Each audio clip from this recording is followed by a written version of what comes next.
Eu fui candidato a vereador a primeira vez na eleição de 1988. O meu partido, o PT, naquela eleição, só tinha um vereador na Câmara do Rio de Janeiro. A Câmara de Vereadores do Rio de Janeiro vivia um momento de crise, havia muitas denúncias envolvendo a mesa diretora, contratações irregulares, denúncias de atos ilícitos praticados por aquela mesa. E o PT decidiu lançar uma chapa de vereadores com o propósito de, na Câmara, buscar moralizar, dar transparência, ética ao Poder Legislativo. E eu fui candidato, então, a vereador pela primeira vez em 1988 com esse propósito. A atividade da vereança dá prazer na medida que nós podemos perceber que, através do mandato do vereador, a gente pode construir uma cidade melhor. Temos também campanhas sistemáticas feitas contra a atividade política. Daí, as pesquisas indicarem que a atividade política é uma das que tem um dos índices mais baixos de credibilidade. Tudo isso me motiva a continuar na atividade política. Eu acho que é possível, através da política, mudar a vida de uma cidade, de um estado, de um país, e tudo na nossa vida gira em torno da política. Eu moro em uma comunidade chamada Vila Aliança, que é um conjunto habitacional na zona oeste do Rio de Janeiro, que é o resultado da remoção de algumas favelas aqui do Rio de Janeiro, há quase 50 anos atrás. E, na verdade, o que nós percebemos é que passaram-se os anos, mudaram os prefeitos, os governadores, os presidentes da República, e nós não temos observado políticas consequentes de habitação popular. Daí o crescimento desordenado. O vereador pode ter áreas da cidade que chamem mais a sua atuação parlamentar. Veja bem, o vereador eleito é vereador de toda a cidade. Ele é vereador do cidadão que mora no Leme e do cidadão que mora em Santa Cruz. Ele é vereador da cidade inteira. Mas é evidente que numa cidade como a nossa, com 50 vereadores, muitos vereadores têm buscado dar uma atenção prioritária a algumas áreas da cidade. Eu, particularmente, tenho buscado dar uma prioridade à Zona Oeste, que é uma região muito desfavorecida da cidade, e às favelas, de modo geral. Essas aí mesmo da Zona Sul, da Leopoldina. Os meus projetos mais importantes apresentados na Câmara do Rio de Janeiro, eu tenho um total de aproximadamente 150 projetos apresentados na Câmara, dos quais algumas dezenas viraram leis.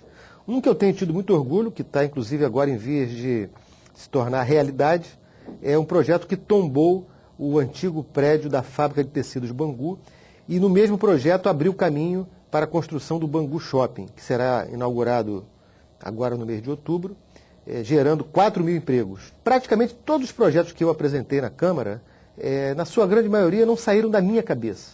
São, na verdade, sugestões apresentadas por cidadãos, pessoas que vieram até a Câmara, procuraram o meu gabinete, apresentaram sugestões de projetos. O projeto, por exemplo, do Banco do Povo, que eu apresentei, foi apresentado em 1994, 13 anos atrás, e a sugestão foi feita por um rapaz bancário chamado Fernando, que trabalhava no Banespa, e me procurou com essa ideia, que ele achava muito boa, e eu apresentei o projeto. Então, muitos projetos, na verdade, são sempre ideias de cidadãos que nos procuram. E a partir daí o projeto deixa de ser uma ideia maluca de um vereador e passa a ser uma coisa real, concreta, reproduzindo o sentimento da população que vive na cidade. Tive muitos projetos vetados pelo prefeito, né? O atual prefeito César Maia, inclusive, tem uma mania de perseguição comigo, vetou muitos projetos meus. Eu fiz um projeto que estabelecia que as escolas do município, nos horários que não estão sendo utilizadas, que estejam ociosas, fossem cedidas para os cursos de pré-vestibular comunitário. Eu fiz um projeto, a Câmara aprovou, o prefeito vetou, a Câmara derrubou o veto e o prefeito foi para a Justiça para invalidar esse projeto que eu apresentei. Costuma-se dizer que a democracia é um regime com muitos problemas, a gente volta e meia tem visto, de fato, muitas coisas graves que acontecem no cenário político do país e da cidade do Rio de Janeiro, mas alguém já disse, né? A democracia tem muitos problemas, mas ainda não inventaram um regime melhor do que o regime democrático. E a Câmara de Vereadores, ela é, na verdade, o espelho, o reflexo dessa democracia na cidade do Rio de Janeiro. É evidente que ela precisa ser mais independente, mais autônoma, menos atrelada ao Poder Executivo.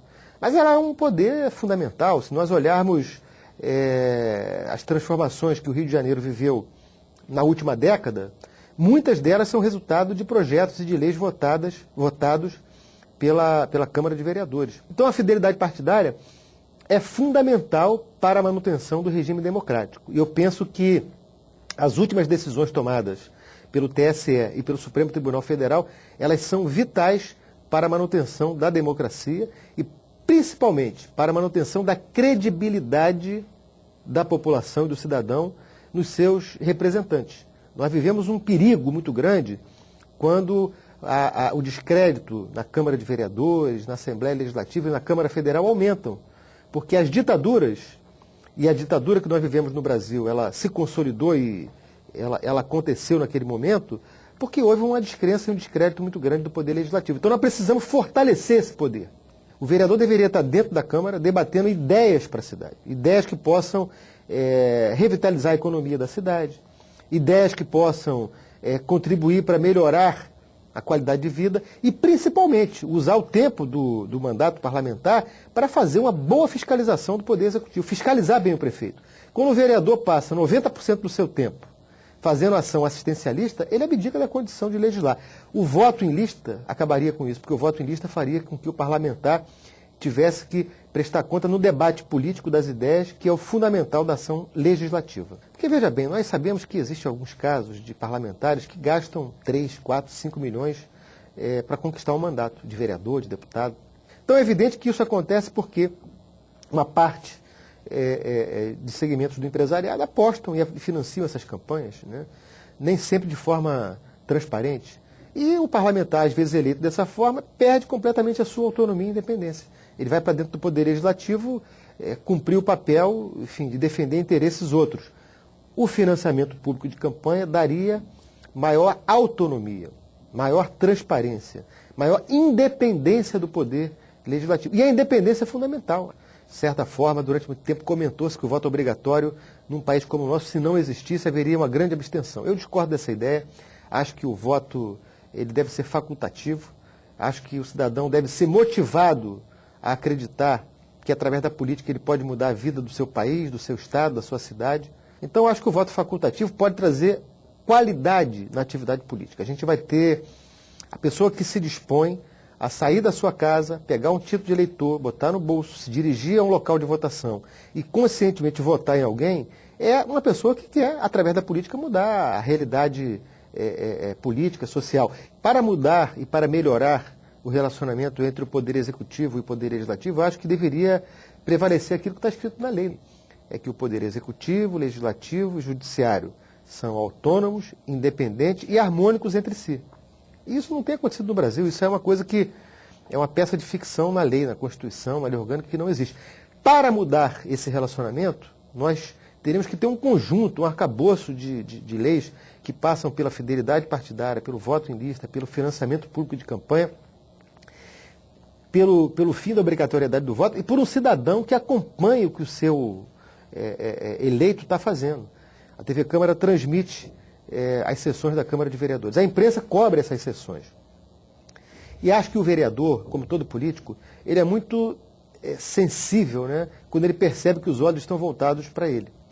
Quanto mais transparência, quanto mais luz a gente jogar na atividade parlamentar, quanto mais o povo souber o que cada vereador faz, com certeza a gente vai aumentar o nível de confiança, de achar que essa atividade, a atividade política, é uma atividade que tem que ser exercida com respeito a cada eleitor que elegeu cada um dos 50 vereadores, porque, eu sempre digo, nenhum vereador está na Câmara porque foi indicado, né? Nós não estamos num processo de ditadura. Ninguém foi indicado para ser vereador, todo mundo foi eleito. E todo mundo deve satisfação aos mais de 5 milhões de eleitores do Rio de Janeiro.